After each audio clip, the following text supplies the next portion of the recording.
Oh, good. Just want to make sure it came.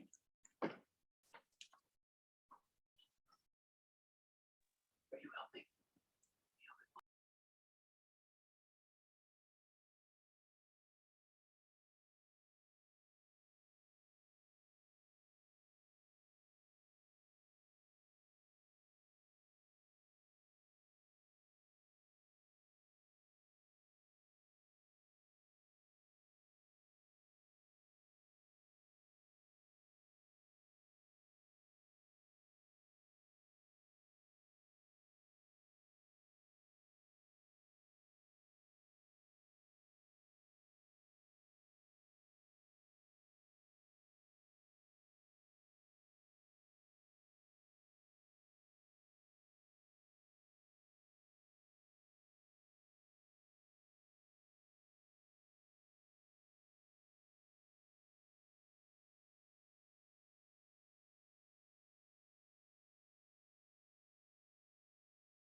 Hi there.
Well, you have a quorum. Okay.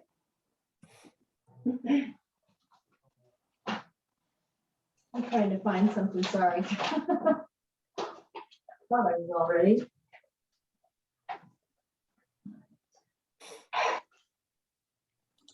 Oh, I can't find it.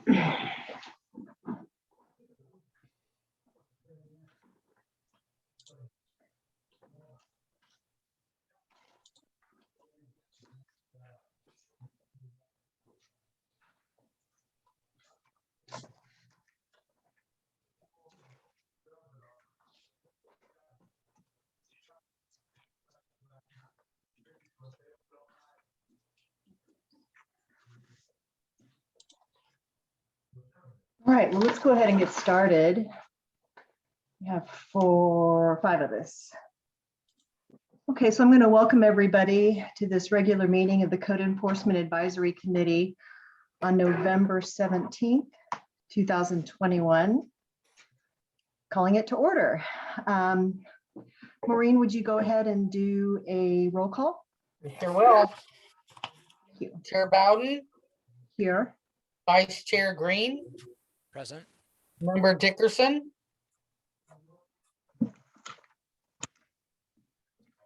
Member Dickerson. Member Frangipane. Not here. Member Johnson, not here. Member Strom. Member Watson. Here. Alternate member Redovid, not here. Thank you. We have a quorum. Perfect. Before we get started, I need to amend our minutes, or not our minutes, our agenda. Under unfinished business, the first item, 2022 priorities, I forgot to attach the document, so I'm going to move that to our next meeting. Since I didn't get that out in time.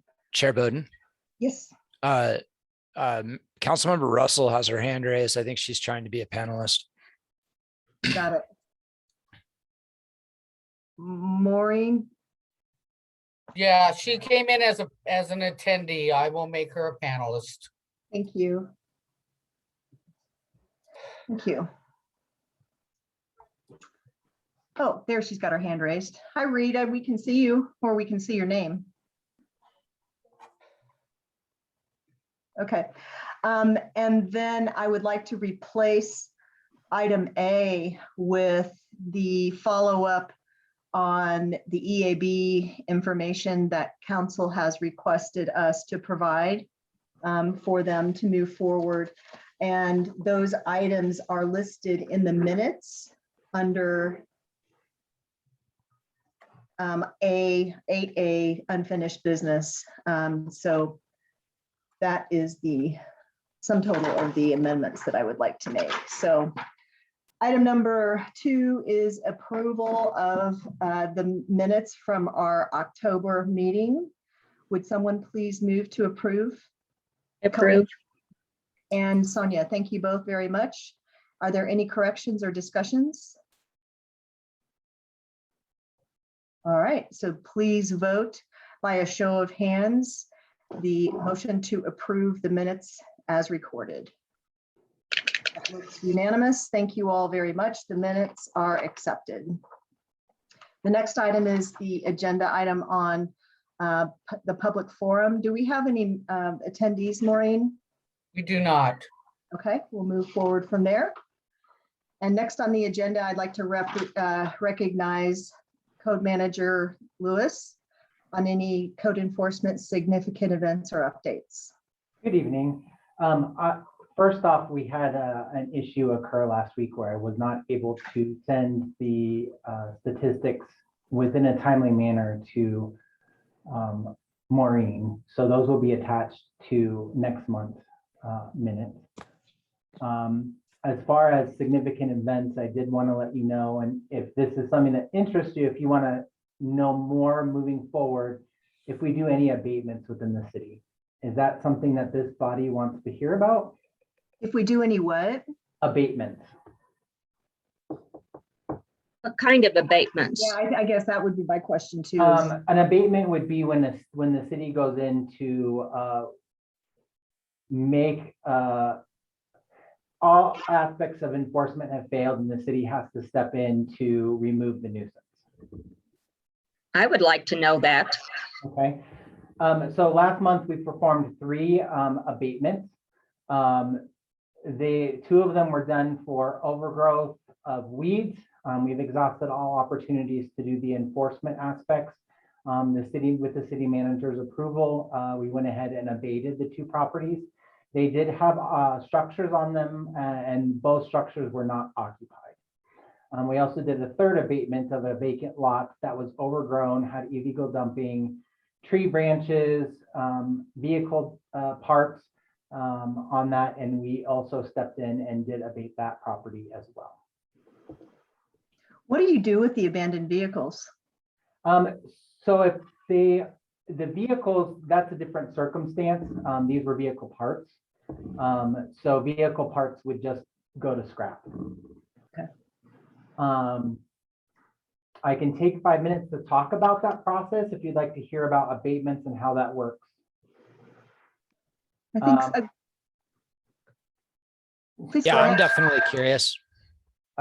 Since I'm not able to talk about the statistics, if I can take that time, I'm happy to educate on that. So as all of you guys know, under the nuisance abatement title, the city is granted the authority to conduct abatements through the city manager's office or his designee. And so the city must first demonstrate that it has exhausted all opportunities to get voluntary compliance. And that would include posting the property for the required time, the 7 days, the total 21 days. We send certified letters. Those letters are returned. We've also attempted to try and locate either the business owner, because some of them are LLCs, or property owners through other means. We partner with a detective to try and find if there's any other court cases or any other ways or DMV records to try and locate the property owner that would be listed on the Arapahoe County Assessor's Office. If we've exhausted all those opportunities, we try to send one more good measure of sending an additional letter just to see if somebody would claim it. If that goes unclaimed, then we make a request with pictures as documented as required under the nuisance abatement ordinance to remove those items. We try not to remove personal property items such as vehicles. We usually typically reserve those for court abatement since we would be seizing property that would be removed. This is typically trash, junk, litter, overgrown weeds, overgrowth, tree debris, wood debris, anything that would be classified in those manners. We then forward the paid invoice, and this is where the city is temporarily out of funds, but recoups those costs within 60 to 90 days. So we send forward to finance to do a collection on the property, plus a 25% fee is authorized under ordinance so that we recoup the time and laying out the funds. We send a first letter of notice. If that goes unanswered, then we send a final letter of notice within 60 days. If that goes unanswered, we forward that to the county assessor's office in the form of a lien. The county then pays off that lien and tax liens that property. So that property will receive an additional tax bill. If that goes unpaid, then it would go until the property is sold, and then that tax bill will be reimbursed back to the county for that liability.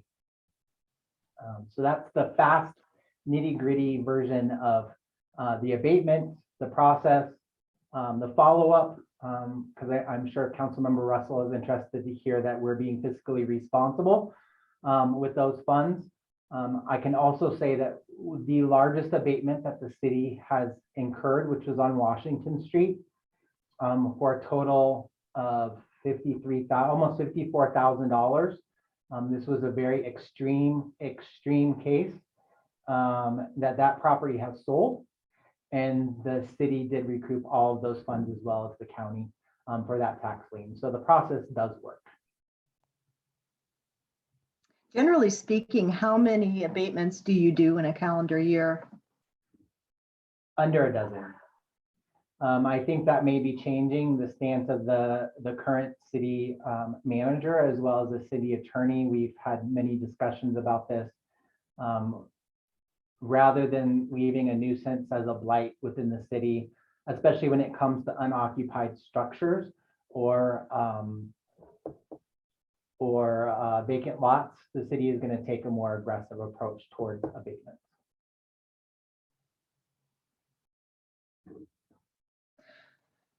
From start to finish, it sounds like that's a good 6 months. It can average, well, without the finance portion, if we took that collection part out of the equation, the enforcement and the compliance phase could take about 3 to 4 months. On the extreme, 6 months, because we really do want to gain that voluntary compliance, but we had a lot of hurdles that have now been eliminated just with internal processes. So we're streamlining it to hopefully be within a 3 to 4 month period. So would you say, based on your conversations with the city manager, we're going to be more aggressive about these properties now? I would say with the abatement portion, if we're unable to gain voluntary compliance, one example, you guys can probably drive by it all the time over by the high school. It has been a problem property for years. It was sold. A stop work order was done. The property still wasn't rehabbed. It's still vacant.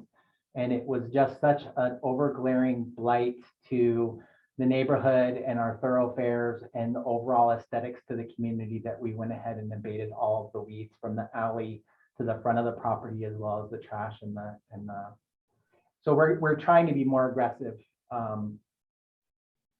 within the due process that we have.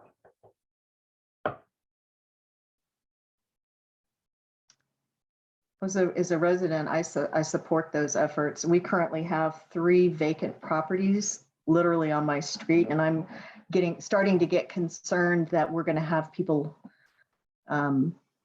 living in those, homeless people, finding out that they're empty, and hopefully they'll be tearing them down here pretty soon. But are there further questions for Code Manager Lewis? Carson? Thank you, Code Manager Lewis. Definitely interested in this process and what you're doing. So of the 3, like, were these all city initiated, or were there citizen reports first, or how do these situations tend to be identified? It's typically a combination of both. We're sensitive to vacant lots and abandoned properties, and just within the police department as well as the code enforcement department, that we really pay attention to those properties in order to minimize and proactively minimize any complaints that may come from the neighborhood. We've been working on a property on Bellevue and Fox for a considerable amount of time, and we're finally seeing movement after working on that property. So it takes a little bit of time. Do most of these situations, are they also behind on property taxes? That's not something that I'm able to speak to, because every single property is different. I know a few of there is one particular citizen who lives out of the state who bought up several properties in some of the tax liens that took place in the 80s. And they are abandoned vacant lots. We are very sensitive to watching them. We usually get voluntary compliance from them, but it does take a little bit of time to get letters and correspondence from them. Is the most common abatement dealing with weeds and trash, or? Trash, weeds, outdoor storage, anything that could potentially pose a hazard or danger to the neighborhood. And what is, I mean, can you give us it's hard to imagine someone owning a property and, not responding to this, because at the very least, you could sell the property, especially in the way the market is now, and be better off. So I mean, how and why would this happen? Like, that's even hard to understand for me. There are people that like to hold on to assets for a variety of reasons, whether they're tax benefits, whether they're business owned and they have liabilities. I can't speak to any particular property because every single one has a different circumstance. There are a lot of properties that are vacant that are not currently being habitated. There's no ordinance against that. They can sit vacant. They have for years. Most of them do take care of just the aesthetics of the grass and weeds and trash. And they usually do have a caretaker, but there are several that from time to time do lapse in that, them being proactive. And would snow mitigation fall into this too then? We could do that. The problem is by the time we go through the 21-day process, the snow has already abated itself. Unless it was last year. Yeah. Nothing melted last year. But Councilmember. I do want to let you know that any of these abated properties, just because they are abated, doesn't mean we still don't have a case that may potentially have court summons pending. So the 3 cases, even though they're abated, we still also have the option to additionally prosecute. So that option is still on the table, even though the immediate circumstance was remedied and the nuisance was alleviated, they still could potentially pose. We typically have not done this, but we do keep cases where we would still issue a summons to court to answer to the charges for the nuisance. You mentioned having to go as far as working with detectives to find the owner. Is that a common situation, or is it most of the time you can find the owner pretty easy? Actually, it's very difficult to find some owners. Wow. Especially if anybody here is very in tune with the real estate market or understand real estate, there are ways to hide your assets with different liability companies. And so it can be very difficult. Some of these go back to PO boxes, some go to UPS stores, some go to registered vacant buildings that don't even exist. So there's ways of doing that, and we are not able to write a warrant on a nuisance. So we can't get the records from a PO box or get the records from a UPS store without applying for a warrant. So it's just easier to abate the nuisance. Thank you. Councilmember Russell, you have your hand raised. Yes, thank you. Thank you for the report, Code Manager Lewis. And Mike, and this is kind of just out of curiosity, the one over by the high school, was it straight across the street from the high school on Logan?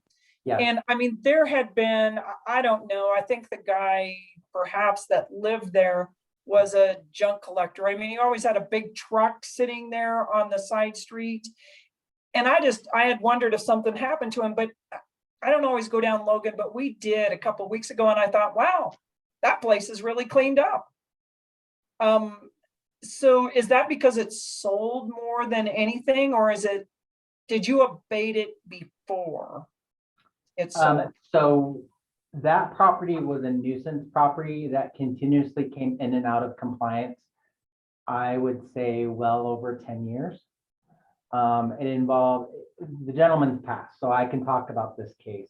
Okay. The gentleman had a hoarding mental health disorder, and a lot of hoarders do, where they collect things, they feel like they can't let go of things. And so the city has stepped in more than once to abate the property.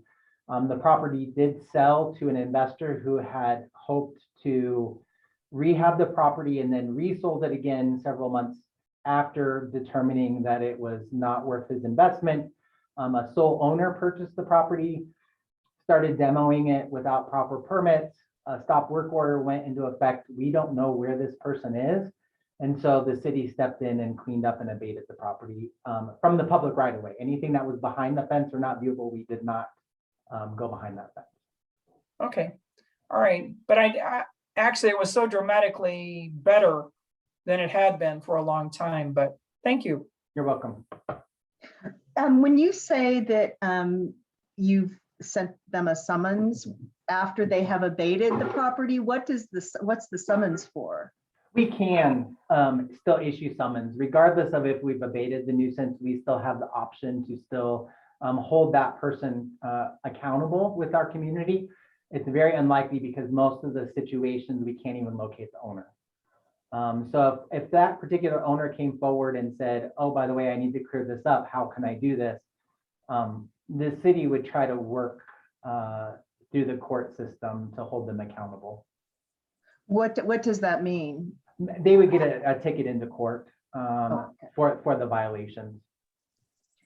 So the 3 properties that were abated, did you get any reaction from the owners? None. All right. I guess you call that a success. Okay, further questions for Code Manager Lewis? Okay, so I would like to go ahead and move forward to agenda item number 5, recognizing our City Council liaison, Rita Russell, for information, updates, and questions from City Council. Okay, thank you. As you all know, we've had an election, and actually now we have had an installation of new council members. Chelsea Newnenkamp was elected to be the District 2 representative. Steve Ward was elected to be the District 4 representative. Cheryl Wink was elected as the at-large council member for a new term. And then Jim Woodward was elected for a 2-year term in the at-large position, replacing the position that was left vacant by John Stone.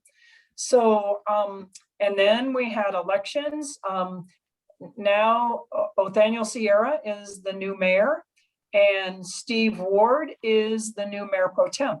And so it will be interesting to see how things move forward. And always when there's a change in leadership on council, the meeting seemed like it went pretty long. I think we probably left around 10:30, and the actual meeting with the new council started right after 8 o'clock. So and I greatly appreciate Mayor Othaniel Sierra for the time that he gave the new electees to council opportunities to ask questions and catch up on everything that's been going on. So it's exciting. We're in a new chapter for a couple of years. This happens every 2 years. So anyway, but other than that, I don't really know that I have anything else right at this point to update you on unless you have questions for me. I did have a question about 2022 budget. Has that been approved? Yes, the 2022 budget, the second reading is generally in October. So the new budget has been approved under the old council. Thank you. Further questions for Councilmember Russell?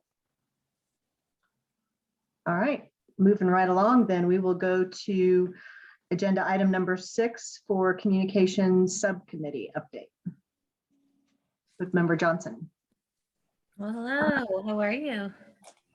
How is everyone? Such exciting news. We're in between cycles on the magazine. I haven't been in communication with Chris Hargrave and his team recently, but the articles that were in the magazine look good. And in the previous one that just came out, and Vanessa, I would assume we'll be speaking with Vanessa over the holidays about snow removal, should we ever get some. So the magazine came out? I have one that talks about all the neighborhoods and talked about snow buddies, and it was wonderful. Yeah, I got it. This year. Just delightful. Huh, I have to call on that. I did not receive. Actually, it came out about the 1st of November. It was right after the 1st of November. I've got it sitting just over All yonder. right. Bring it over. It's got a great shot of Bates Logan Park and the mountains on the cover, and I'm looking at it now. it's Thank you. very I didn't- positive. It, all the messaging. I mean, honestly, I feel kind of bad because they're doing such a great job and keeping up on the topics that are relevant. So I guess I would say we just need a media plan for next year, and anybody here, your input is, or your neighbors and constituents, your input is welcome. I think that when we get to the priorities, I think that will help inform some of the topics. So I don't have anything else. It's okay. Questions for Member Johnson on communications? I did have a question. It's really not communications, but just curious about the Member Green, about the trash committee, where we stand with that. The RFP was put out, responses were due, and I haven't been told what responses we got yet. So I need to find out about that. They queried us on when we could meet, and we all picked dates when we would be available, but we haven't set our next meeting to review all that yet. So we don't really have any new info yet. Okay, thank you. Any other questions for Member Johnson? Colleen, you have your hand raised? I can't seem to unmute. Okay. Yeah, I wanted to know if we have any plans on communicating on EAB?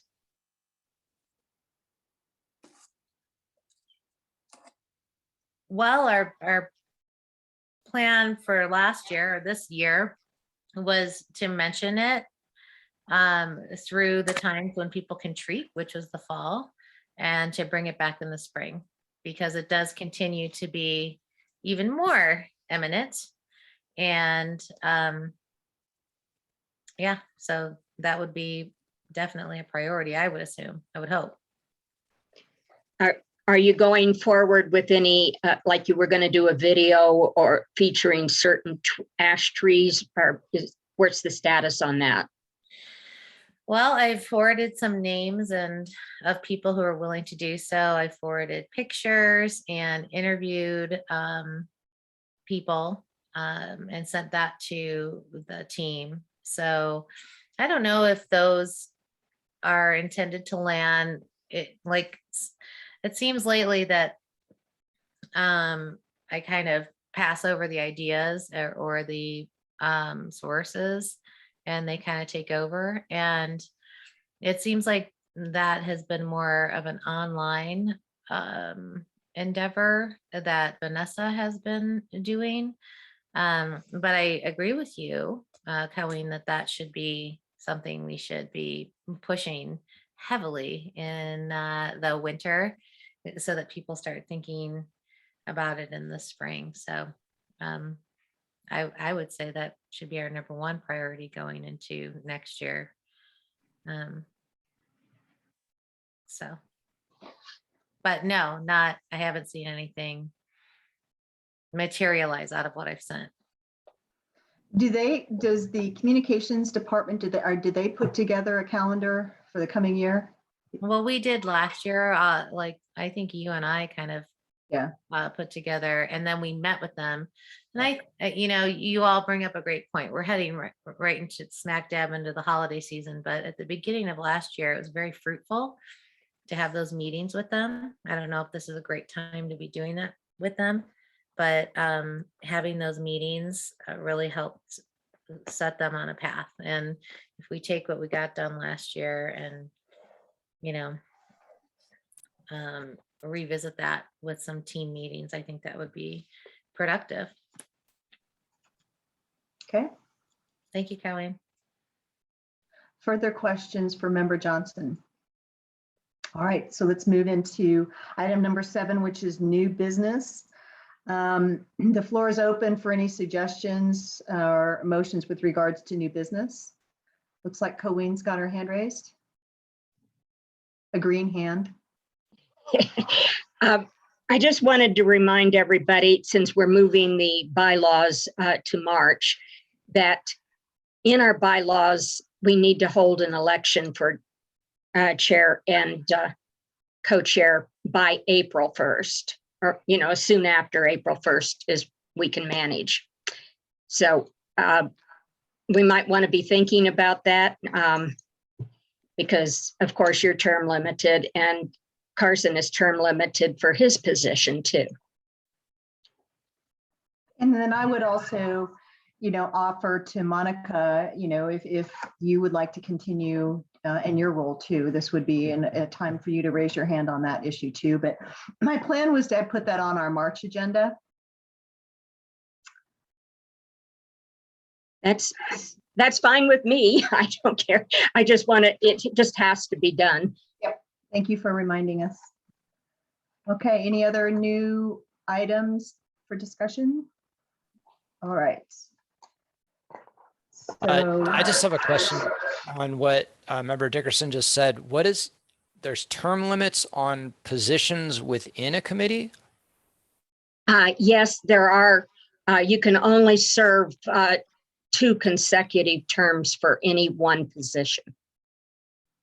And you've just served 2. Not full years, but did that change recently? Because that didn't used to be the case. No, that's always been the case on this committee. Oh, it's specific to the bylaws for this committee? Well, it's not just the bylaws, it's in the enabling legislation. Okay. So are you talking about actually being on the committee? No, she's talking about a position within the committee. And I always thought that the term limits were only related to the appointments to commissions and boards. No, it has to do with the number of years you can serve as chair or co-chair. And it's 2 terms consecutive.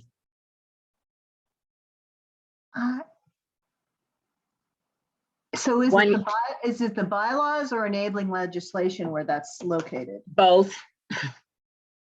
But it is in our bylaws. Okay. 1-year terms, only 2 consecutive.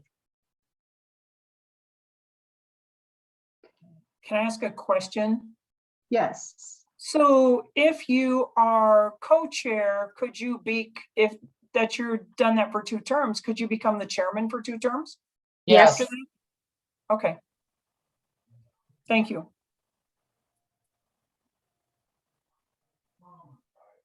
So I'm trying to find the place where it says that, Colleen, that there's a limit to 2 years. No, there's 1-year terms, 2 consecutive. Okay. It became an issue first, I think, almost our very first meeting in July of 2017, when a chair who had served already 2 years, 2 consecutive 1-year terms, nominated himself for a 3rd. Colleen, And- can you pull up the bylaws and point to the where it is in the bylaws? I'm Oh, seeing a gosh. mention of I 2 don't know if I years. can get to the bylaws. So that's a question I have because I'm not seeing that. I do see that Maureen's got her hand raised. Maureen? Yeah, I'm looking right now. But it normally is, I agree with member Dickerson, it normally is if you're serving as chairperson or vice chair or secretary, it is a 1-year term normally, and you can't serve longer than 2 years consecutively. I don't know why that seems And odd to me because there's been so many committees where you've heard about somebody that has been on the chair for a committee for like 20 years. Yeah, I was chair of the Board of Adjustment and Appeals for 5 in a row. Well, that might be in your bylaws, but it's not in ours.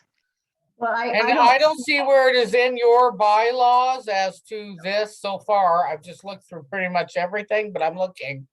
It's not in the Um, bylaws. I It may be in the, let me look, it may be in the council committee, boards, commission and committees handbook. So let me look and see if it's there. Okay, let's put that as a question mark because I'm not seeing anything in the bylaws. But I would be curious to see where that is recorded.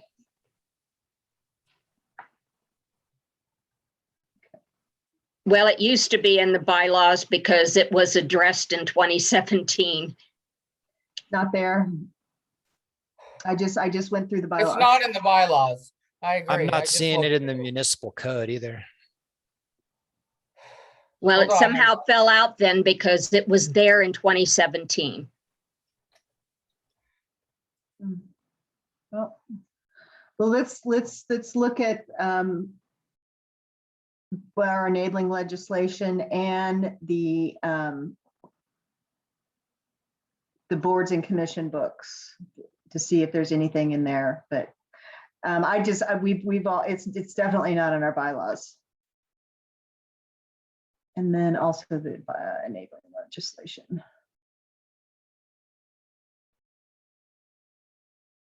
Okay, all right.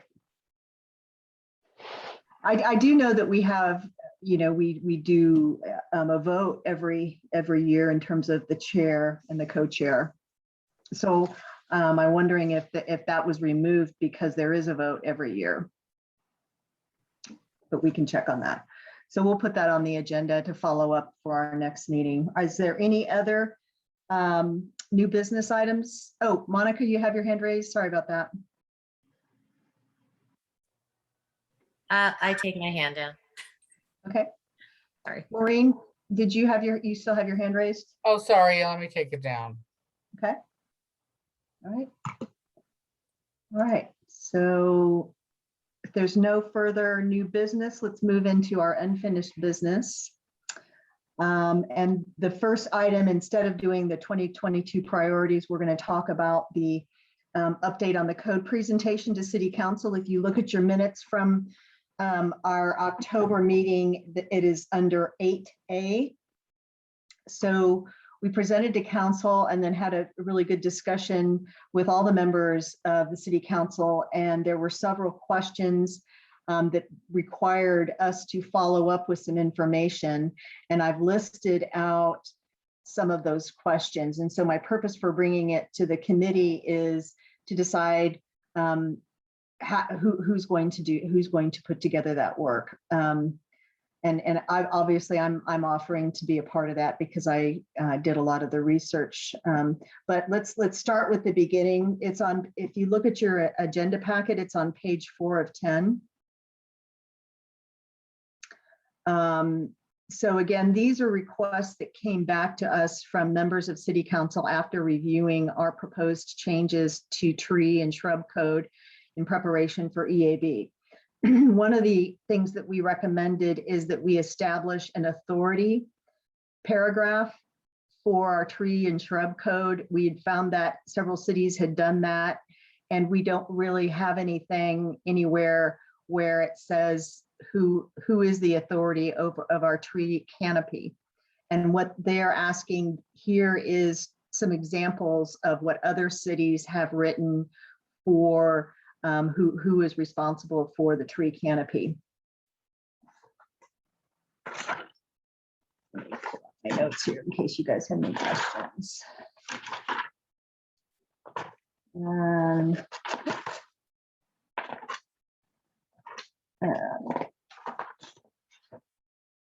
Yeah, it's Englewood's commitment to the tree canopy. We felt that that was an important thing to emphasize, and it was not anywhere in our current code.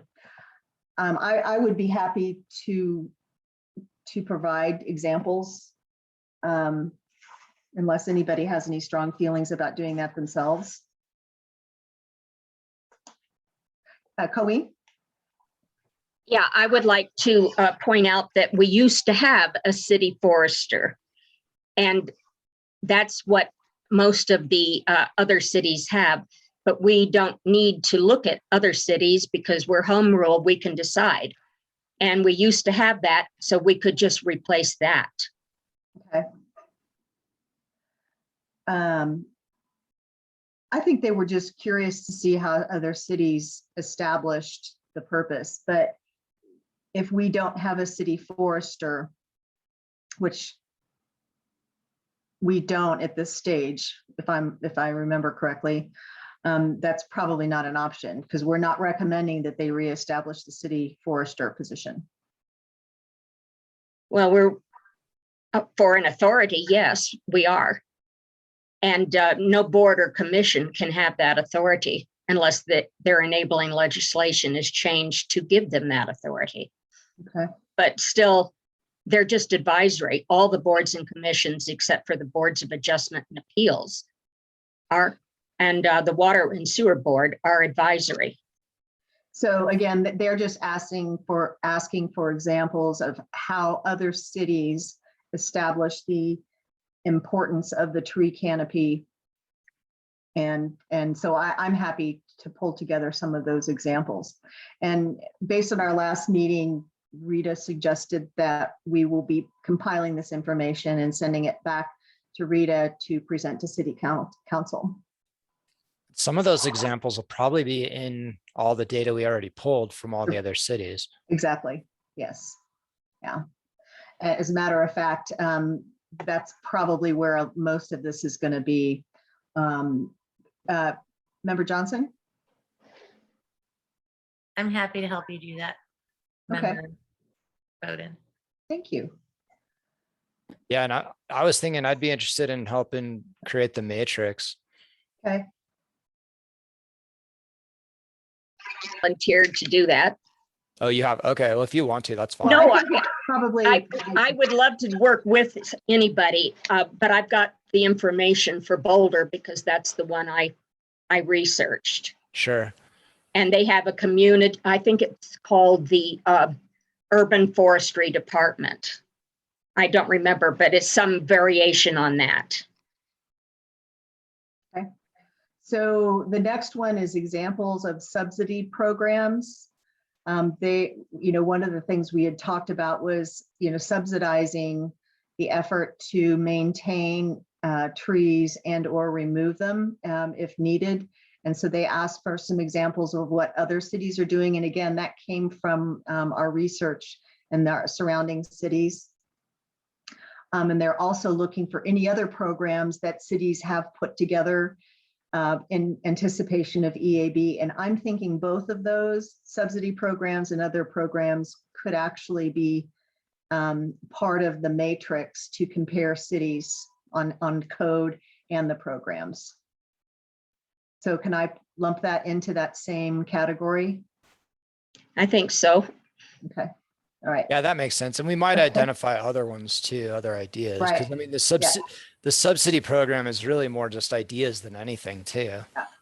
Yeah, and I see the matrix basically listing the program, and then another document would be the examples of what those programs are. You're not going to have enough space to describe what that program is. You'll just list it. And then the last one is requirements for Tree City designation. And there's really nothing that needs to be done there other than we'll attach the document from Tree City or from the program. So I'll just take that because we'll just be attaching the document. Well, we also probably want to ask the questions that we never got answers to or necessarily even asked about, like the $2 per capita spend and stuff, bringing up the questions that Dave Lee hadn't addressed in his response to like number one, I don't remember if it's number 2 or number 3, that per capita spend. Asking about that, I think is important regarding that. Colleen, your hand's raised. Yeah, can I amplify what Carson just said? $2 was established 30 some odd years ago, maybe even 35 years ago.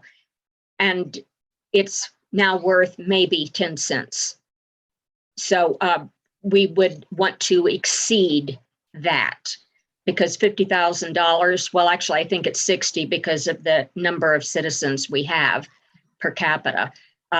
It's around $60,000, and we don't have any way of tracking that, and it should be expanded because it won't go very far. So I'd like to ask the question, do you think this is in our purview? I mean, other than to raise the issue, do you think it's in our purview to start asking the probing questions? Yes, Why? because it's part of the whole idea of the tree and shrub ordinance is to have a tree and shrub ordinance that works. And right now it's not working. But the code does not even refer to Tree City. That's just a program that the Parks and Rec Department took on themselves.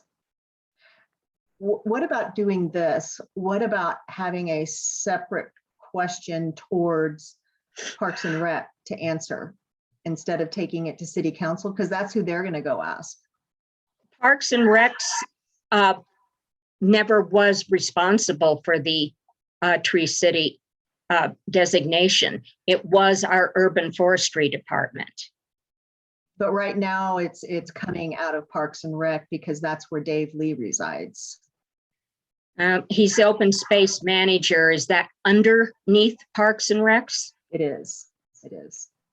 So what is it? What does everybody think about that? Instead of going to council with these questions, can we go to Dave Lee and raise these questions with him instead of making it an issue with council, and then council's just going to turn around and have to ask Dave Lee anyway? So Monica, your hand is raised. That's exactly what I was going to say. And as you all were talking about it, I was thinking, why isn't Dave Lee just reinstalled as this person. He knows all of this. I just think he's extremely competent and knows, he knows the history of the city. He knows everything. And I think if we can cap him and not make a huge problem where we don't need to, I'm a fan. Colleen, your hand's raised. I'd like to amplify that. I believe that's a good suggestion. But I think I made that because Dave Lee is the open space manager. He is responsible for the open spaces. That means all the public trees. So why not just put the authority, either change the title of the open space manager to the urban forester, or put the urban forester as the authority. Okay. Councilmember Russell. Thank you. So I was just wondering, since Monica, you are on the Parks and Rec Commission, right? So is it possible for her just to take this committee's questions to the Parks and Rec Commission, and you may be able to get the answer back by the next meeting?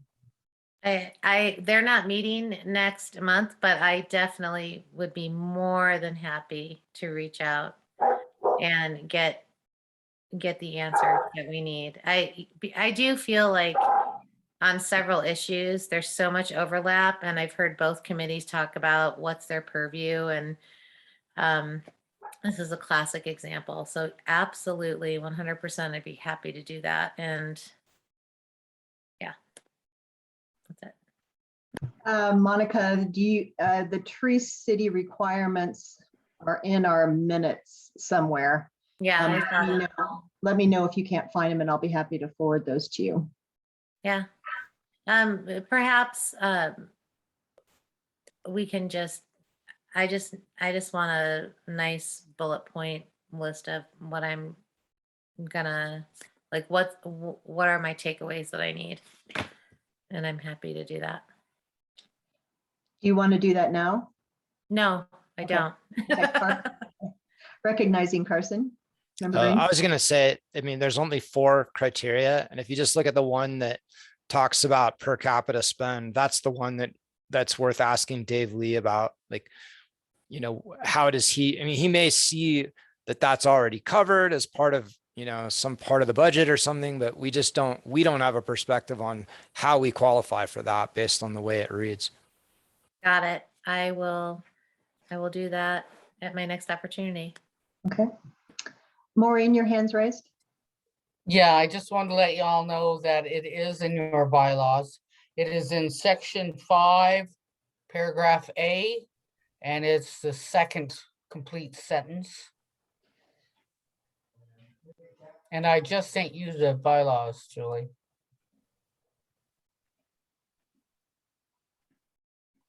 So is that, it says, section 5 says removal, or is it article 5? It is, Article 5, no? yeah, it's article 5A. So it says the record of all committee meetings and hearings shall be kept on No, file.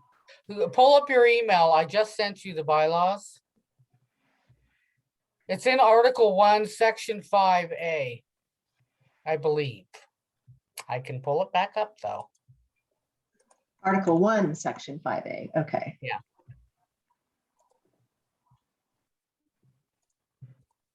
No officer shall serve in the same capacity for more than 2 consecutive terms. There it is. Thank you. Done. Let's take that off our next meeting. Sorry about that, Colleen. You can smile. I'm sorry that I didn't have that at my fingertips. I just remembered that you and I had discussed this so many times in 2017 and 2018 and 2019.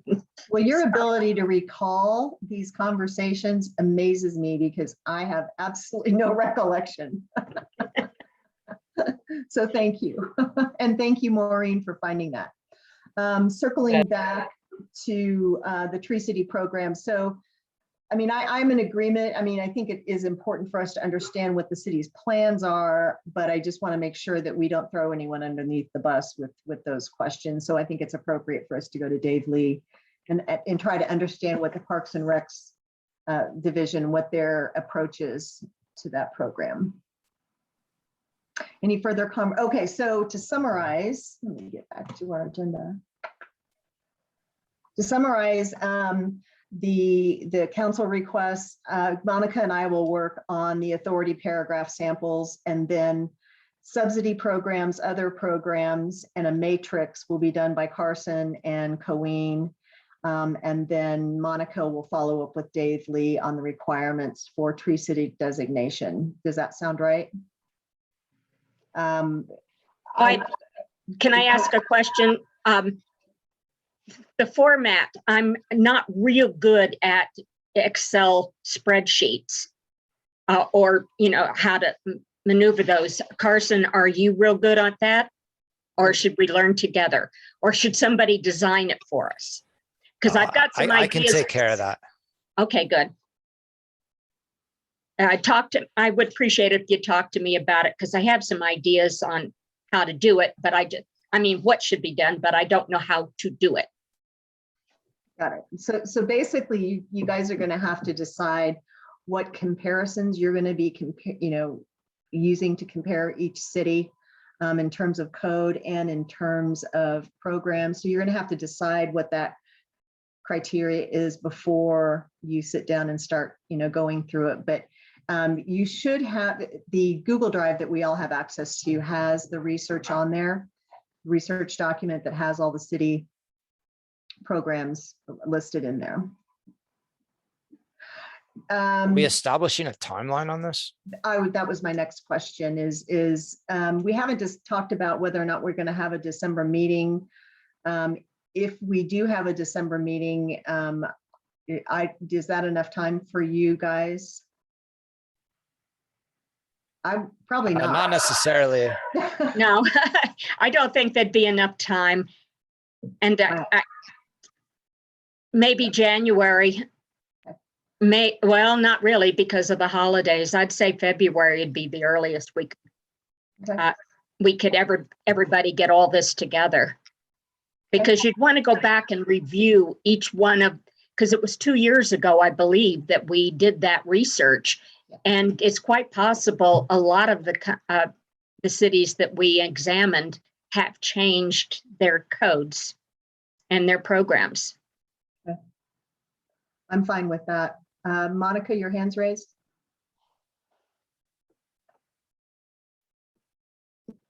Sorry. I feel like I have time to do the things you've asked me to do. I just wanted to throw in that Parks and Rec is not meeting in December and we're reconvening in January. I don't know if this committee does that.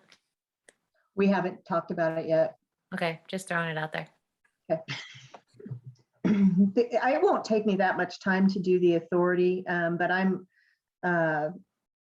okay with doing February. And then if you guys get into, if you have questions or want input from the other committee members, we can put it on the agenda for you to bring the items up. Until then, if you just want to get consensus on how we're comparing that type of thing, I'm happy to put that on the agenda. So we'll plan on February for that. Okay, so thank you all for agreeing to follow up with some of these questions on EAB. And we'll move into the next topic, which is proposals for EAB programs or resolutions.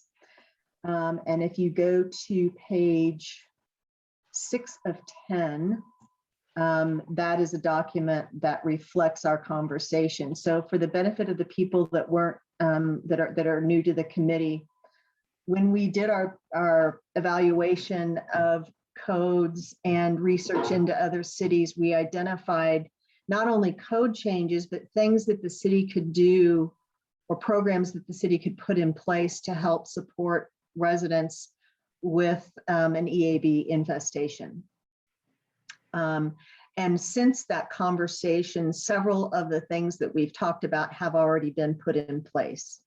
So for example, communications, we have built in education into our communications. We've provided the tools to help identify what an ash tree is, determining the condition, and the mitigation and treatment options, tree removal and tree disposal. So that's all, topics that are being covered in the communications program. In terms of city resources, there is now a list of certified operators or arborists that are licensed to operate in Inglewood. And then we now have a dedicated page on the city website for EAB. And then we also have, I can't think of the name of it, but you can, the email notification system where you can sign up for email notifications. There's a whole one for EAB, and I've actually opted into that so I can see what's going on there. But that's one of the areas. So those items have been taken care of since we began our conversations. But there's other things that we identified, and this is something that we can include with our information going back to City Council on any proposals that we want to put forth to help residents. One is that we arm code enforcement with information on EAB as they interact with the community and resources available to them. David, right now, Code Manager Lewis, do you have anything at your fingertips that you guys use in case somebody has a question? Specifically about EAB or about trees? EAB. We just refer them to the website Okay. or the state forestry. But having some handouts would be great, and I think that's something that Dave Lee and communications are probably working out right now. Okay. So should we leave that on as a topic or put that under it's already being addressed? Code Manager Lewis, is that something that's being worked on as we speak? Oh, I'm or- so sorry. I thought you meant that for the group. I would say just at least keep, at a minimum, keep it on your radar just so that it doesn't fall off. So if we don't see things moving forward, it is something that has been talked about. Because I think that would be fairly easy for us to put together a flyer. We have all the information. It's just putting it in a format and in a way that your code officers could speak to that. If you want to partner with Monica, and Monica can work with communications with the key points, they have all of the editing capabilities and would send it off to the print shop. So I want to make sure that Awesome. they add some kind of professional touch to it. And we have a specific way of branding stuff within the city now. Okay. Colleen, your hand's raised? Yeah, I got a call from a citizen who was concerned because she had gotten a notification from the city asking her to register her ash tree. I didn't know anything like that was going on, and she was upset. So what is that about? Does Monica know? Does Dave Lewis know what this is all about, and who put that out? Monica? There's an app for that. Earlier this year, we put out an app where you could register your tree to help the city map how many emerald ash borers are on private property, or emerald ash trees are on private property, because it's the city can monitor the public spaces. So we were asking citizens to map their tree to help the city know just how much of the canopy, because we can estimate, but we can't know for sure, how many trees there are, how many are being treated. So it was a way of getting, creating awareness, but also hopefully collecting a little bit of data, finding out who knew about emerald ash borer, who knew they had an ash tree, who was already taking efforts to treat the tree. The app asked you that. Nobody is mandating that you. Did that come Tree. from The tree. Parks and Rec? Where did that come from? That came from our communications. When we all got together, from Dave Lee, from me, from you. That's where that, we went through all the different apps. It was one of the apps when we went through the list of apps that can help you identify your tree. Here's where you can map your tree in the community. Here's where you can see where it is in other parts of the state. Did we send out a request? No, I think there have been, not to my knowledge, there's been no mandate on reporting what trees are on your private property. There's been an ask to be involved, to be aware, and to help us gather data and to help the community be aware. That's, and unless something happened that I don't know about, did anybody else get an email, a mail, or a phone call asking you to check your property for ash trees and report them promptly? I think it's probably just a suggestion that perhaps was Misunderstood. misunderstood. Yeah, but I mean, the effort is, I mean, I think that's appropriate to ask, to get people to be curious. And then if they want to take those next steps, that every step they take is greatly appreciated by the community at large. So I mean, I don't know, maybe you can convey that to the person. They, I don't think the only way that a person can be mandated to do something is if the code enforcement committee, because of a complaint or because of an imminent danger, right, cites them. So Do you have we're any just trying to insight- be helpful. Yeah, did she have any, or did they have any details on how that came to them? I asked, and basically she said she got a flyer that said that she had to do that. And I went, I don't believe that that's the case. I mean, if you want to register your tree so we can get an accurate count, or, start getting a count, I think that's fine.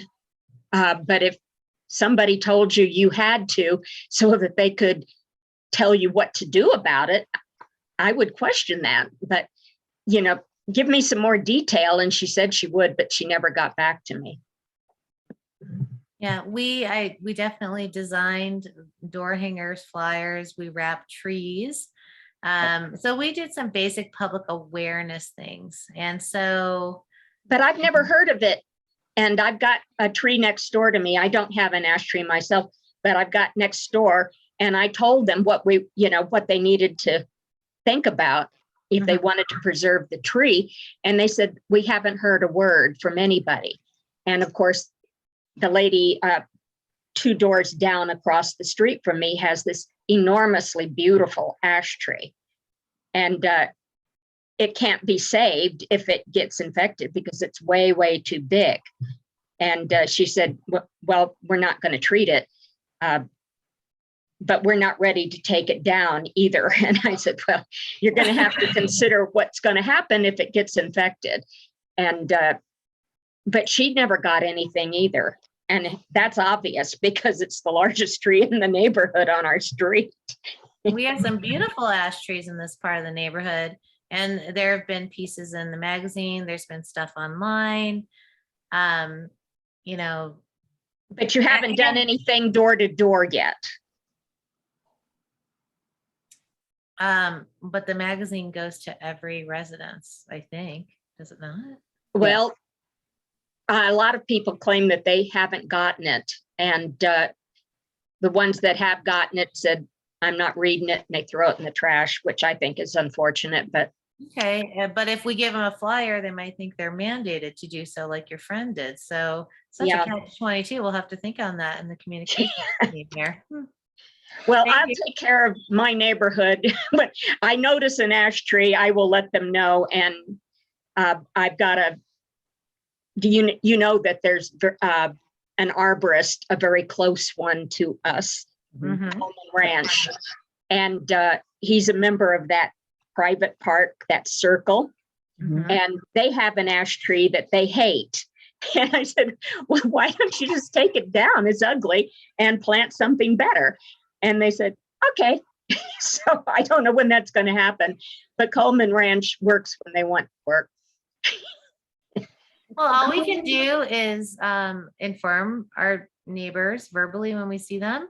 And I'm glad you shared this with me because it's just all the more reason to reconvene meetings with the Chris Cargood's communication team and really try to create something that people don't feel threatened by, nor do they want to throw away. Colleen, you. exactly what was the hesitance? I mean, why was she upset? Just out of curiosity. She was worried about being targeted and ordered to remove her tree or forced to treat it. And I said, well, do you have an ash tree? I think so. She didn't even know. So I was trying to find out what was going on. And I said, if you have an ash tree or want to know if you have an ash tree, then go ahead and contact somebody to help you. Okay. So it was basically a big brother concern. Yeah, kind of. Okay. Okay.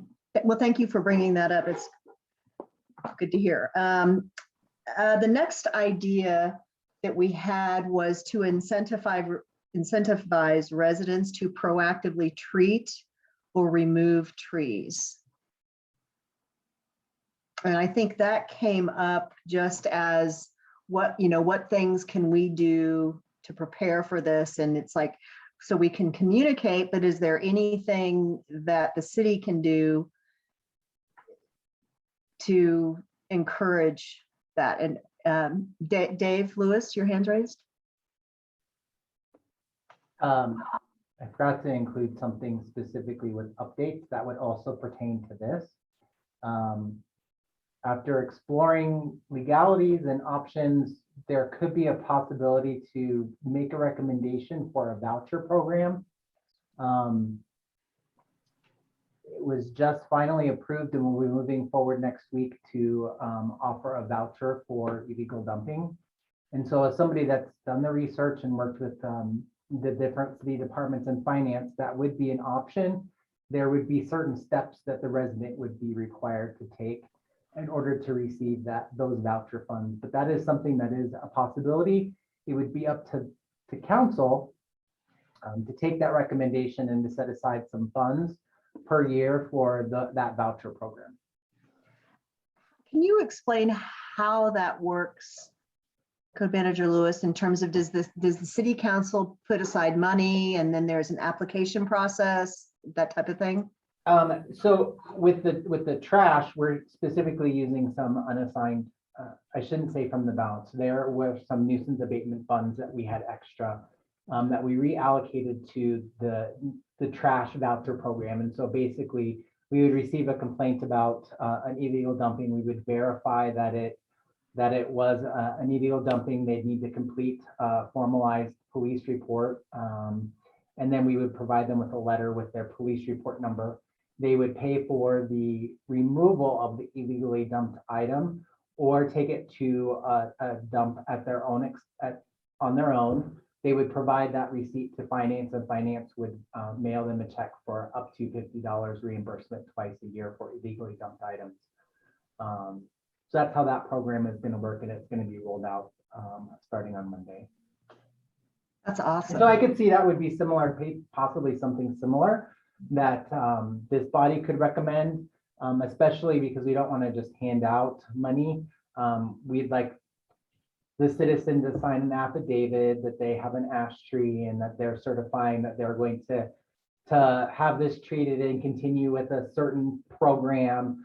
And once they've laid out those funds, they could submit that to the city with the voucher and potentially be reimbursed for a portion of that. So that would be one recommendation that this body could make, and maybe Councilmember Russell, I see she has her hand up, could ask some more questions or maybe answer those a few more things with that.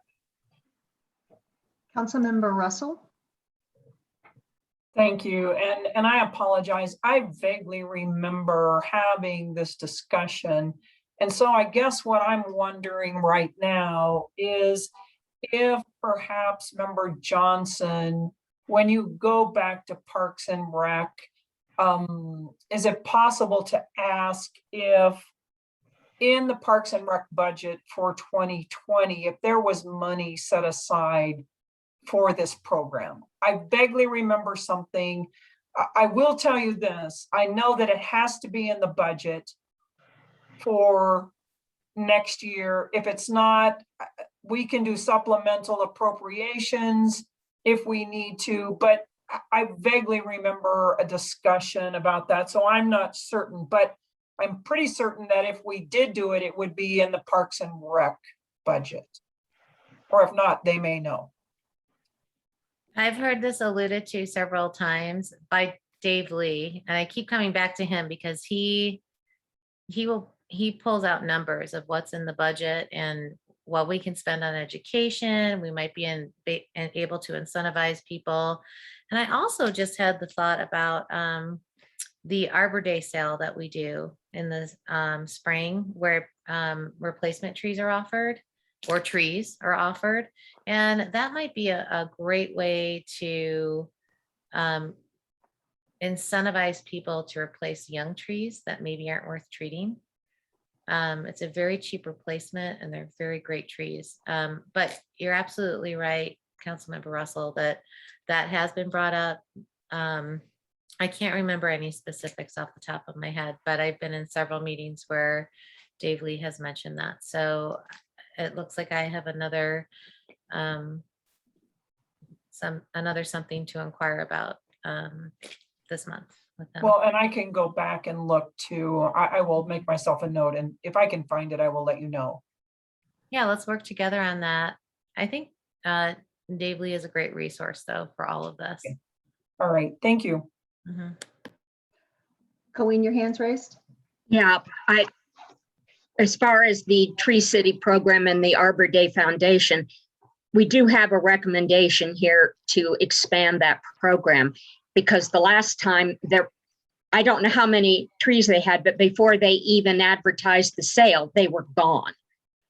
And none of us got it. But I subsequently got in the mail a request from the Arbor Day Foundation to donate $30 to the foundation, and for which I would get 10 trees.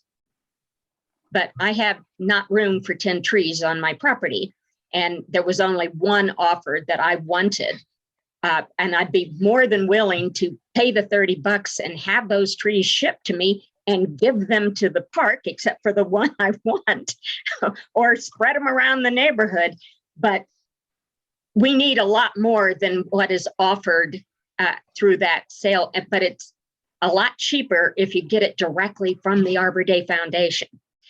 But the city should be expanding the program, because if we have 10,000 or 20,000 ash trees that are going to have to go away because of emerald ash borer, and we still have all of these horrible Siberian elm weed trees and female cottonwoods that are way at the end of their life and they self-propagate, we're going to need more than a few hundred Arbor Day Foundation offerings to keep our tree canopy even 20% of it, because 22,000 trees on private property are a lot of trees to lose.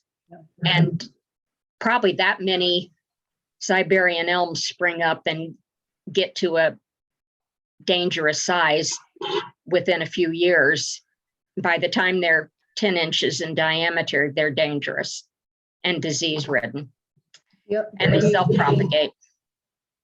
The only thing about the Arbor Foundation offer, and I've been a part of that before with my company, we celebrated Arbor Day Foundation and gave every employee a sapling. They basically, I mean, it is a very thin stick and it has roots and it's very, very delicate. And I don't know the success rate in terms of how many of those survived and grew, but they are infants, and it's not as easy as it sounds, because they really are very small and tiny, and it will take years for those to grow into something significant. I mean, like 10 years types thing. So, Well, then what's the point of paying $50 for a stick? I mean, they are small. I mean, it's not any bigger than this. I mean, the stick's like that long, and the roots are about the same size, and they're very delicate. Yes, I know. That's if we're going to expand the program, we need to expand it in more established trees. Maybe make some kind of a deal with a tree farm.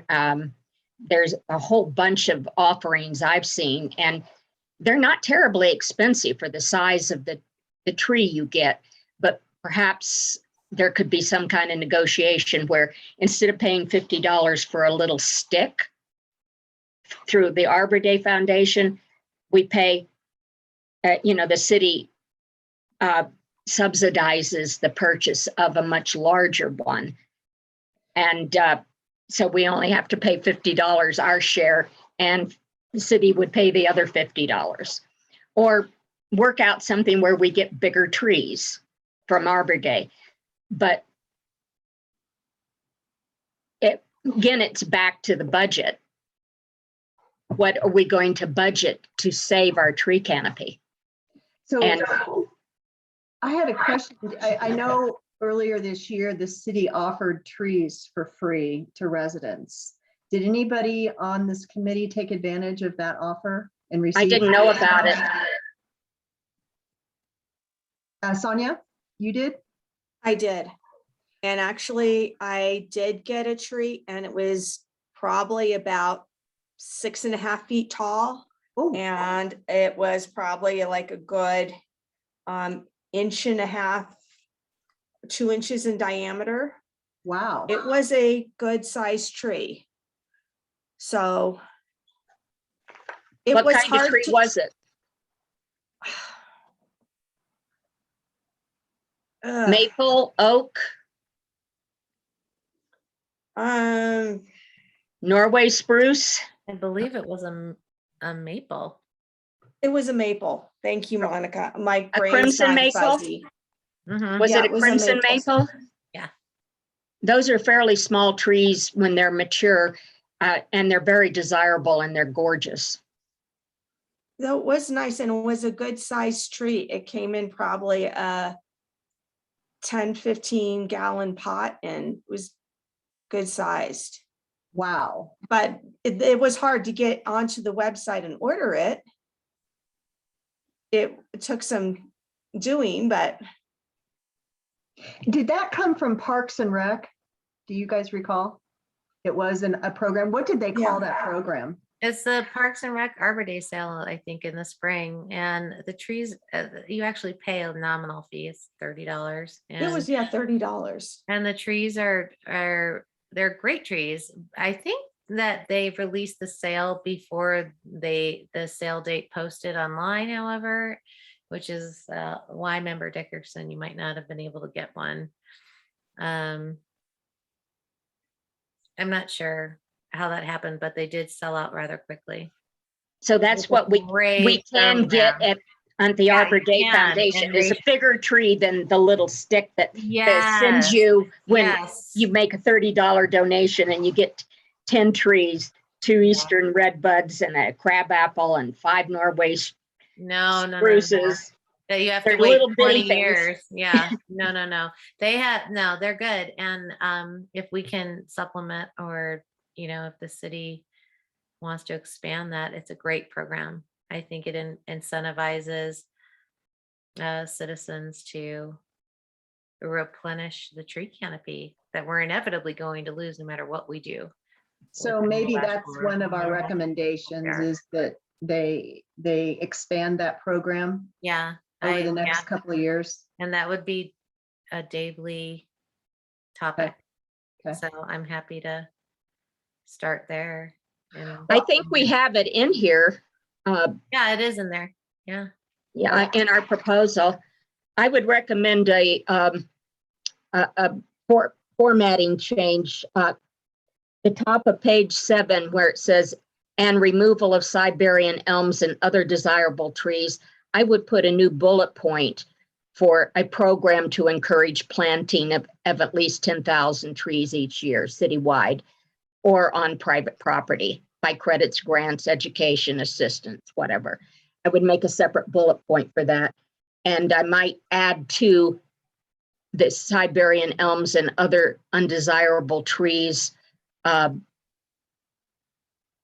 incentivize citizens to remove these trees and provide financial assistance so that it's very clear that there's 2 different bullet points. We need to incentivize them to remove these horrible weed trees that are really crowding out other trees and that are and they're self-propagating, so we can't get rid of them, unless we get rid of them at a much earlier stage. Okay. Okay. All And I right. would also, under financial support, reemphasize that incentivize and assist citizens to remove prohibited trees. It's kind of a duplication, but it's also important to emphasize that this is what we recommend to be done with weed trees and prohibited trees, not just ash trees. So maybe that is something that we add under the list of a voucher program would cover things such as. You could put that, put that statement in, incentivize and assist citizens to remove prohibited trees. And underneath that, perhaps a voucher program for this, expand the budget to get rid of prohibited trees on private property. We can't do that. The city can't do that though, right? If they can do a voucher program, but they can't just go onto a property and take a tree down. No, I'm not suggesting that. I'm saying incentivize citizens to do that and provide a voucher program so that it can be done on private property. Got it. Okay. All right. I just noticed one thing walking around the other day, because I have this terrible hatred of the self-propagating Siberian elm. And I noticed that on one of our open space parks in my neighborhood, that there are 5 or 6 very, very large Siberian elms. They've been pruned almost out of existence, but they are disease-ridden and virtually dying. And why they're there, I don't know. They're way towards the end of their useful life. And they shouldn't be on public property where they could be damaging private property. So I know that's not part of what we're doing here, but I just happened to notice that Siberian elms are remaining in at least one park. I actually did follow up with Dave Lee on that, and they are aware of those trees, and it's a budget issue right now, but I would encourage you to submit a request. Complaint? Not a complaint, utilize the tool that you have a concern and submit that, submit it that way. That way it's recorded, and it might help get Parks and Rec the budget to take those down. Cool. Do you know what I'm referring to, Colleen? No, I haven't ever used that app. If you want to text me the information so that we don't clog up any further discussion. Okay, You can I'm just go to actually gonna. Sorry, you can just go to the Inglewood website and in there it says submit a concern. Okay. It's on this. So you don't It's even on have to the. download anything. I'm gonna send you the link while we're talking, Colleen, so you can do that. You can just do it from your computer. Okay. Okay. So yeah, thank you for bringing that up, though. I do know that they're aware of it. And I contacted him based on a conversation we had at a previous meeting. So, okay, so moving on down to the things that we had identified. we had a recommendation to restore the urban forestry department for many reasons that we've already discussed, and I'm not going to reiterate that. And I guess my question is, do we know why they removed the urban forestry department, Colleen? Yes, it was a cost-cutting measure back in, I think it was the year 2000. But they left a lot of it. Basically, what was left was not enforceable. And so it's just been languishing and not doing anything. So do we want to recommend reestablishing that? I mean, do you? Yes, I think we should recommend reestablishing that. But if we have all these other programs and Somebody has to be in the authority of the department, and no board and commission can do that. It needs to be a city employee with the authority to do so. And the reason why is because our current urban parks manager doesn't have the purview of residential trees. Well, nobody has the purview of residential trees, but having the authority to recommend programs and assist is a function that needs to be added. Okay, so Almost all the bad trees, the prohibited trees, are on private property. And having an exception, the larger the tree gets and the more dangerous and self-propagating it becomes.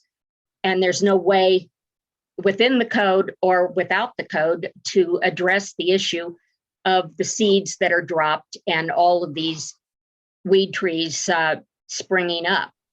That is something that's going to have to be incentivized and recommended. Nobody can do that except if the tree itself and private property is a threat to the right-of-way. So I'd like to hear from the other committee members whether they think this is something we should recommend to reestablish the urban forestry department. Carson? Well, just in regard to the Tree City USA, the first criteria talks about that, and that's what you asked Dave Lee, and then he queried the authorities in the Colorado State Forest, and they said that it wasn't in regard to that part, and that's separate from most of what member Dickerson just brought up. I'm not addressing all of those things. I think what she's saying makes a lot of sense, but in regard to the need for the forestry authority, he queried about it and he got a satisfactory answer that the way we have it set up in our municipal code satisfies it. So at least from the perspective of the Tree City thing, that was covered. As far as like authority in regard to dealing with the problem that member Dickerson's talking about, that may very well be different. I just wanted to bring that up because it's worth reading that whole thread of the email that he sent us in regard to querying about the need for authority and arborist in our municipal code. I guess what I'm questioning is we know that Dave Lee functions in that manner now. If you look at our EAB communications, he is the go-to person for any questions or any problems. So my question is do we recommend that they reestablish the urban forestry department, or do we recommend that we have his title changed to reflect his broader responsibility? I want to hear from other members what they think at this point. Does anyone have any strong feelings there? Colleen, go ahead. I think either or. My first recommendation was, because he's already the open space manager, that he be given the authority of the city forester. I mean, whatever we call it, somebody needs to be an authority that is an employee of the city. So maybe we word it that way. instead of saying reestablish the department, basically say give somebody that authority, whether it's in title or department name.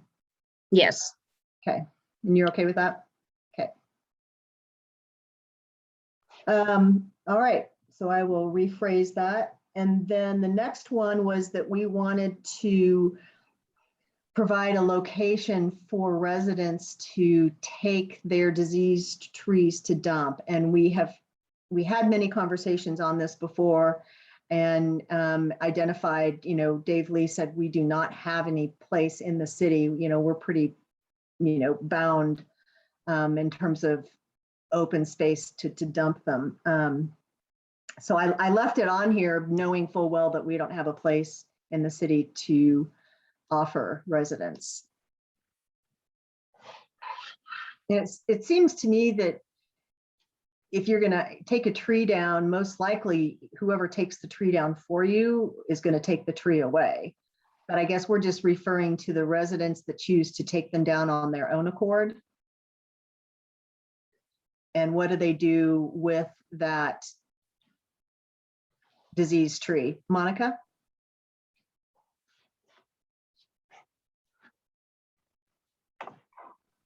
Computers. I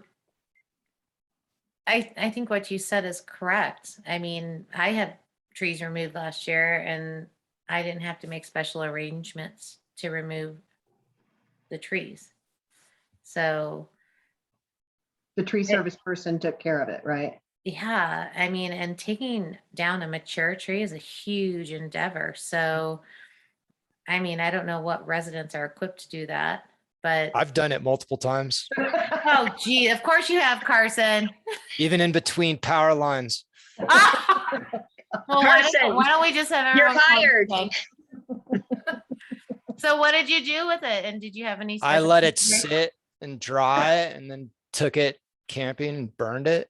Yeah, well, and I mean, what are you supposed to do with emerald ash borer? You're Yeah, not, so I don't know what I would do. I guess I mean, if I was going to do it properly, it would be without having a specified place. I'd have to take it to the dump, I guess. I don't know. well, and the transportation rules have kind of subsided. You weren't allowed to truck them to different areas unless they were triple chipped or incinerated. And I that's since gone. learned you're not supposed to transport firewood. Right. This was prior to that. The good old days, eh? So yeah, but I mean, that being said, they know it's spread so far that that's not even a mitigation factor. So, I mean, I think it's better to just incentivize people to do it with replacement trees, and however they get rid of it, depends on if they're in need, if they can get a voucher, and maybe that's something we can provide, but I don't think there's anything special to do with that wood anymore. Besides triple chip it if you can. I mean, we heard that in Boulder, they have a place that people take it, right? And at least that's in my head that there was, yeah. But then There's when we some talked about facilities that that with we're Dave trying- Lee, he was concerned that we don't really have space for that because it could require a lot of space. and become a huge flammable pile of what we've heard stories about. So, yeah. So I think the concern is it's for people that choose to take the tree down themselves. If I recall, you can't like leave the logs in your yard because the borer is still in the tree. That's not taking care of the problem. So maybe That's what he told us, is that the Yeah. wood needs to be properly handled. Yeah. So maybe we include that in the voucher program, is to safely dispose of trees that are taken down.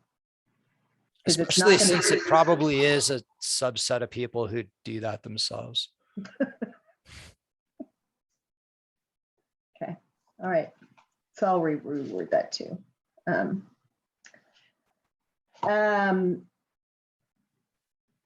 So we've already covered the next one, to establish and push a program to provide desirable trees. We already talked about creating that 2 separate bullet points. And then we have financial support to cut down a tree establish a budget. Yeah, we've already talked about. So that's actually could be covered underneath the voucher program, correct? I think do it separate, like A, B, C under the bullet point. Okay, so then we get into some community package deals. We know that we're not allowed to negotiate on behalf of the city, but we had identified a couple of different things that we could do to lower the price for dealing with EAB. One is to get a bulk deal for treatments. Another one is to negotiate with tree service companies to inventory trees, assess health, and remove the needs or removal needs. And then also same thing with the rest of the arborists that are contracted to work in Inglewood. And yeah, it's basically all the same thing there. So we could combine that into, an opportunity to provide lower fees for services to Inglewood residents. I just don't know how realistic it is. Should we include it? I would include it. And I did have a conversation some time ago with a couple of licensed arborists, and I asked them what they thought about, there's 5 or 6 people in Inglewood proper that are arborists, and they're licensed in Denver or Lakewood, which makes them automatically licensed in Inglewood. And I said, what would you think about doing certain things, dividing it up amongst the 5 of you in districts and offering low cost removal and treatment programs? And they said, heck yeah, we're willing to talk about that. Well, and in return, we could also include their names, in any of on our website. So we basically give them free advertising in return, but that's something that the city would have to work out. I think it's Well, totally worth pursuing if it's possible. And when we They brought do that up in city professional- council, they did seem interested. And they do professional contracts where they don't have to get council permission Okay. or go through an RFP or some weird thing. I'm sorry, Councilmember Russell, could you address how it might possibly be done?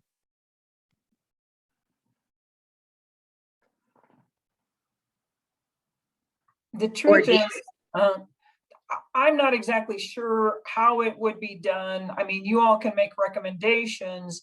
And then I think Parks and Rec department would advise council to the feasibility of some of the things that you're talking about. I think it would be good to incentivize and I like the direction your discussion is going. I actually was thinking one of our ash trees is huge.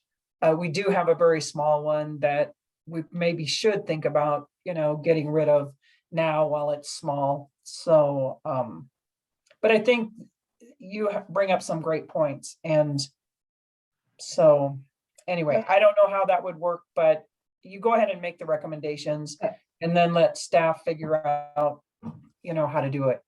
Okay.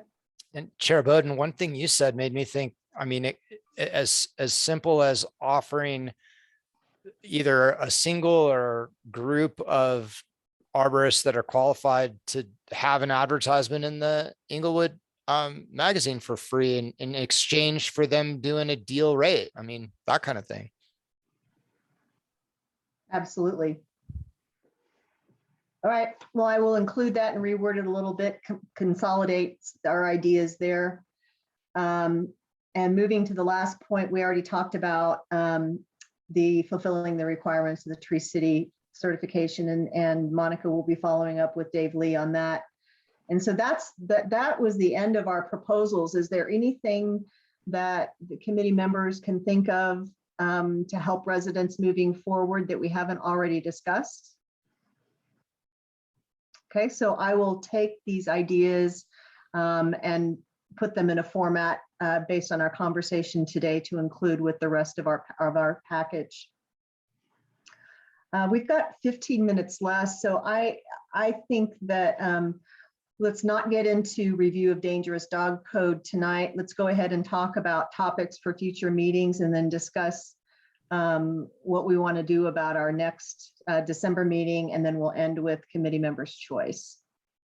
Topics for future meeting, we've already continuing the EAB materials that council have asked for. Let's put priorities back on the list, and I'll remember to add the document next time. And then we can discuss dangerous dog code. We keep including those documents and never get to it, but I think we're kind of concluding the EAB work so we can move forward. Do you want to put communications topics on the agenda, Monica, or do you think that should be after the next meeting? I think that should be an ongoing topic. Whenever something comes up, if you hear people in the community talking about something, if Member Russell brings something, if Manager Lewis has a concern, those should all be communication topics. So I think it should always be a topic, because I think that's one of our, we have, two priorities, in my opinion, to support the work of the Code Enforcement Committee and communicate what they do to the public. So. Okay. Any other topics for our next meeting? All right, Colleen? When's our next meeting? Are we going to have one in December or not? That was going to be my next point, is on whether or not you all wanted to meet in December, and if we follow through on our timetable, that would be what? December 15th. Is that right? Or is December 22nd? 1, 2, 3. So it'd be the 15th. How do people feel about? I'm okay to have the meeting. I think I can get the work done that I committed to on EAB programs for us to discuss. And I'll definitely have the 2022 priorities. Does anyone have any strong feelings either way on whether or not we meet on the 15th? Otherwise, we'll go ahead and plan on meeting on the 15th. Okay, and then someone It's say, just before the holidays take full effect, so yep. that'll work. Okay. And then the last topic is committee members' choice, and this is where some, committee members have the opportunity to speak up to talk about something we didn't have on the agenda. Does anyone have anything they want to say? I could introduce my new dog and how I ended up with him, if you'd like to know. Yes. Sonia knows.